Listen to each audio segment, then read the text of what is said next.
What's going on? Today, this video is a warning, an alert to my working class brothers, my working class men, those who are not a part of the elites. This video is for you. The Me Too movement, I repeat, is, I like to kind of phrase it as a hurricane at a category 6. When the owner of the Me Too movement, Tarana believe that's who started it. As this thing started to get its momentum, probably somewhere around the beginning of last year, it was more of like a tropical storm. We knew it was coming. Those in the Redpill community knew that at some point feminists were going to conjure up something where they're going to come and stick their claws in men again. As this hurricane got to a category 4 or 5, what you started seeing was they went straight for the elites. Your Bill O'Reillys, Bill Cosby's, Harvey Weinstein's, all these upper echelon guys worth millions of dollars. But what people don't understand is this. That's where it starts. This movement is beginning to trickle itself down to the working class.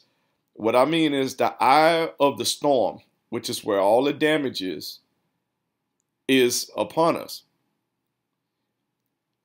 I've heard mumblings from women out in public mumbling about this thing. And at some point in 2019, the levees is going to break on working class men, the 9-to-5 brothers.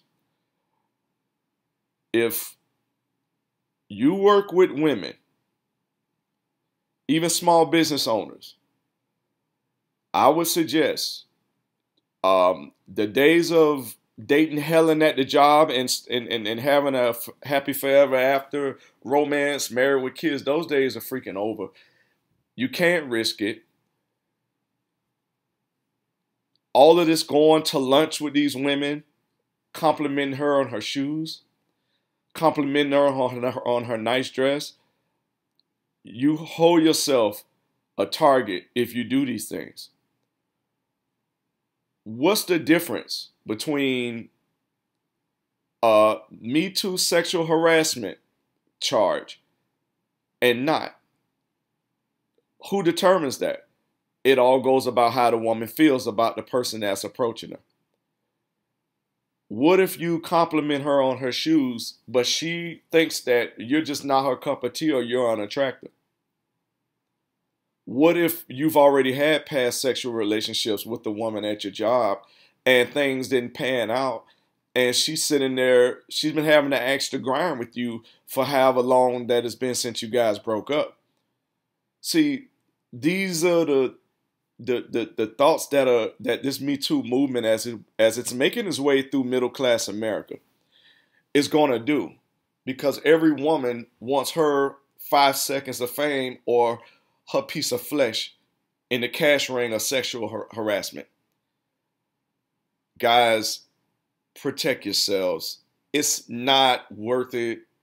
You know, I know the sitcoms, the TV shows show it. You know, you could have cordial relationships with women at work. Those days are over. Stay stealth. Small talk, work related. But the days of, hey, let's go have lunch together, let's go make a stop here, I would suggest to don't engage in those type of activities. It's sad that it's come to this, but I am telling you, 2019, we are approaching the eye of the Me Too storm. Batten down your hatchets, put up your shutters, lock your doors, and stay low, because it's coming. R. Kelly's getting taken down now. They're going to finish off with whatever easy targets. Who knows? Rappers could be next. You saw what happened to Chris Brown, and good thing this was overseas. You can see that the elitist time, it's starting to get to the eye of the storm, and the eye of the storm is the masses. The masses is small businesses and middle class. What movement has women ever had that they did not have that movement penetrate the masses? They just can't have this at an elite level, a 1% level. Well, for who they're going after, we talking less than a 1%. Their voice can't be heard with that. The hive, every woman wants a piece of her flesh in this Me Too attention game that they're playing right now. And it's about to penetrate to the middle class. You working brothers, go to work, get your check, and get the fuck out of there. Don't, the days of, cracking jokes, you got to watch what you say, because at any given time, if these women go to HR, and let's just say you said something where, hey, your hair looks nice, how the woman interprets sexual harassment will determine what will happen to you. And that is way, way too much power to give a person. They have no black and white, no documentation as to the line that is drawn between what is sexual harassment and what is not. And that's exactly how women want it. They want blurred lines. Because if you put it in writing, these are specifically what the terms are to determine if something is sexual harassment or not. That does not work in their favor. They want plausible deniability where they can just say, this is what happened, and you need to hashtag believe me. And this is where we at. Think about it. There's no black and white. There's no print that shows what will be considered a valid sexual harassment charge. What would be considered a valid Me Too accusation? There is none. So wherever there's gray area, what that does is leave the men vulnerable to this. Remember, this movement is about women bringing bogus grievances that they have towards the male gender. This is what women have been plotting to do for a long time. Just stay clear of this. I've been wanting to make this video a couple of days ago. I'm hearing these mumblings. I'm hearing women talk about this Me Too movement thing, and it just seems like they have this vibe about them where they want their piece of the flesh. And they were looking for the nearest victim. They want to play the victim and looking for the nearest perpetrator to go after. It's just not, it's not worth it no more. The days of the office romances, co-worker romances, I just think it's time for us to turn the chapter on that. The environment is too toxic. The risk is too far. Like it's not worth it. And here's another point about this. If a woman at your workplace files this complaint or files some bogus complaint against you, what you have to understand is they're going to keep this in a file. They're going to file this. And, you don't have Bill O'Reilly's money. You don't have Harvey Weinstein's fame where you can pay lawyers, you can pay a lot of hush things to go on. What you have to understand is if they put these in your file or, they document these accusations, this will follow you with future employment. Whether it's valid or not, it's going to follow you. And it's just not worth it anymore. I'm not advocating just being rude to female coworkers at all. What I'm saying is this, to keep a conscious mind that this, I'm being proactive about it. I don't really engage with women outside of work related. I've been this way for some years now. I've been red pill on the work situation long ago.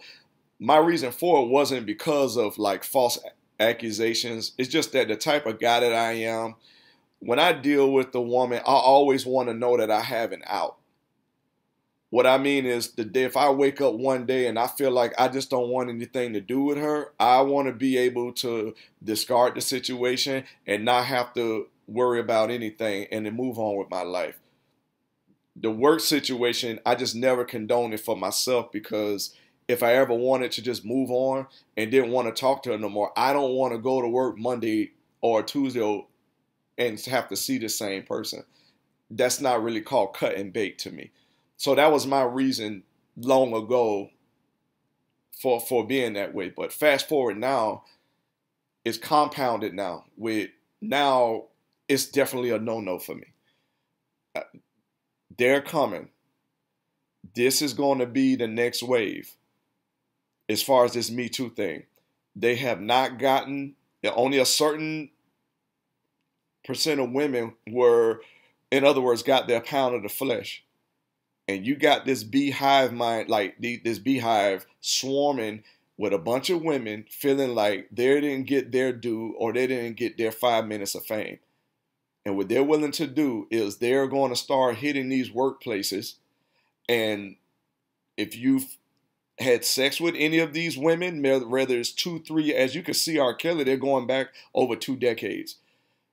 If you made any compliments to these women at some point, whether you said something, that she found sexually provocative, maybe, oh, you have a nice dress or nice shoes, that could be used against you. Hell, if you stared at her for more than 5 seconds, she can say that that was a reason. Because there's a gray area. It's no documentation showing what's the difference between if it's happening or not. This is just a warning to you fellas, to the brothers out there. Unfortunately, I know it's a lot of guys that are not in this red pill community. They're not going to get some of these memos, whether me or any other YouTuber that's putting these things out. And they're going to have to go through the grinder. And I wish somehow that this can all be avoided. But for those who do have their ears to the pavement, if you can, just take heed to this message. If you have been talking to these women outside of work related, I would advise, like, this is just not the time. The weather conditions are not in your favor, and we're approaching the eye of the storm. At a category 6 with over 200 miles per hour wind gusts. You guys be easy, watch yourself. The Me Too movement is coming to a 9 to 5 near you. Take care.